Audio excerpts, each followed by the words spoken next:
Magandang araw mga responsible gun owners. Nandito tayo sa store ng Shooter Arms Manufacturing dito sa Main Avenue, EDSA, Quezon City para alamin ang full specification ng SAM Trailblazer. Chambered in 5.56 caliber NATO. Tara, simulan natin sa external. Kung mapapansin nyo, ang design na nilabas ng SAM ay Black 1. Meron siyang carrying handle, detachable. Meron siyang front sight post. Ito yung nagsisilbing front sight. Ang barrel length nito is 14.5. Ang twist rate is 1/9. Ang muzzle brake niya is A2 style flash hider. Ang buttstock, mil spec, adjustable, 4 points. Military specification din, ang grip and trigger, pati ang charging handle.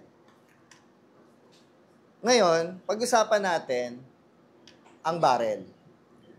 Ang barrel na ginamit ng SAM dito is 4140 steel alloy.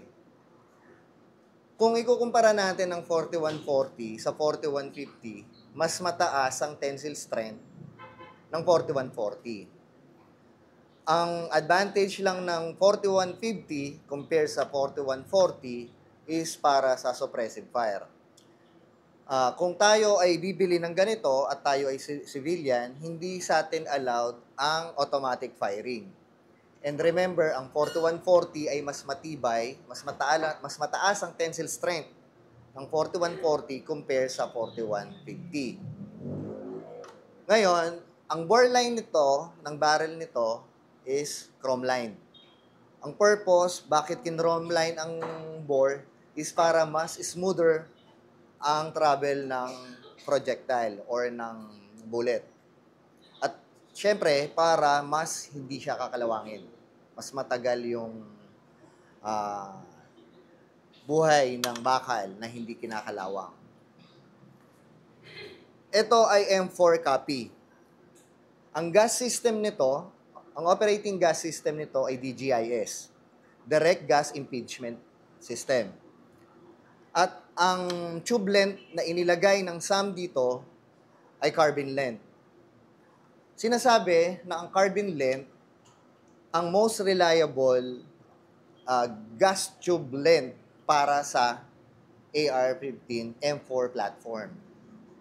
Kaya ibig sabihin, kahit hindi ka masyadong madalas maglinis ng firearm mo, kung ganitong platform, at madumi na yung internals, huwag kang mag-alala dahil siguradong puputok at puputok pa rin. Dahil yung pressure na kakailanganin ng BCG para mag-cycle is more than enough using ng carbon length gas system or gas tube.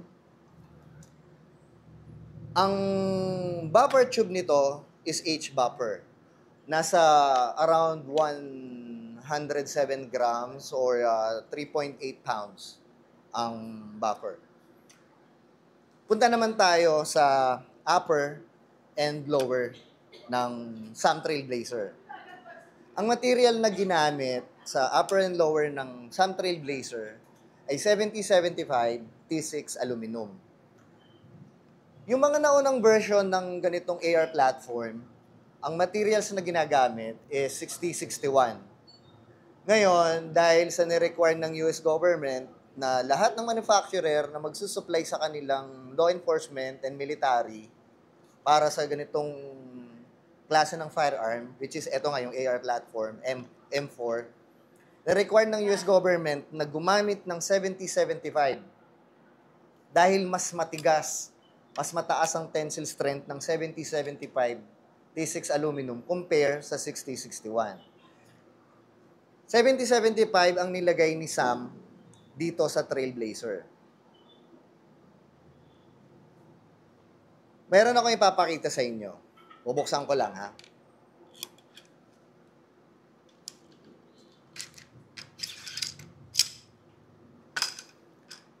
Ang BCG na nilagay ni SAM sa Trailblazer ay M16 style.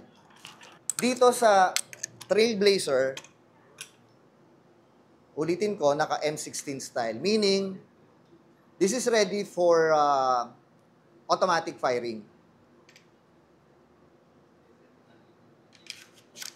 Meron pa akong papakita sa inyo sa lower naman ng SAM Trailblazer.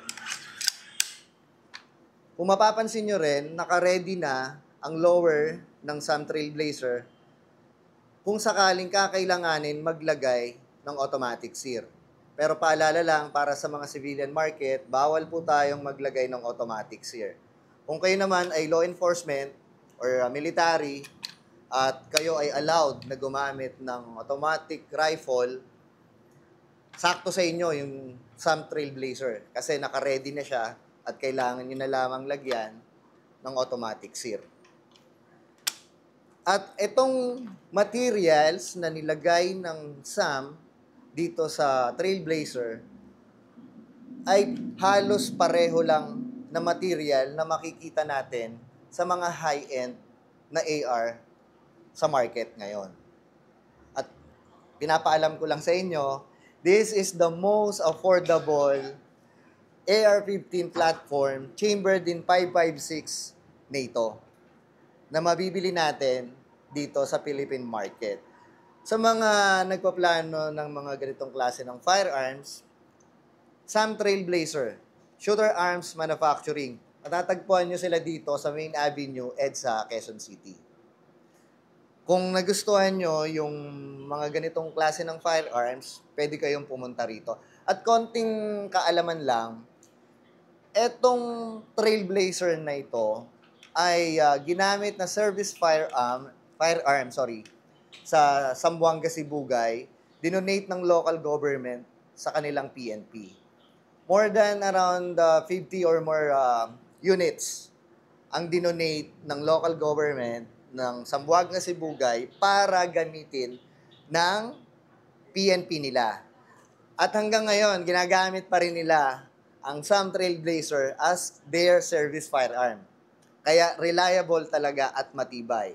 Tandaan nyo, ang materials na ginamit dito ay high-end materials. Pero ang pricing, affordable. Punta lang kayo sa SAM. Maraming salamat. At kung nagustuhan nyo yung video nito, huwag nyo kalimutan mag-like at mag-subscribe.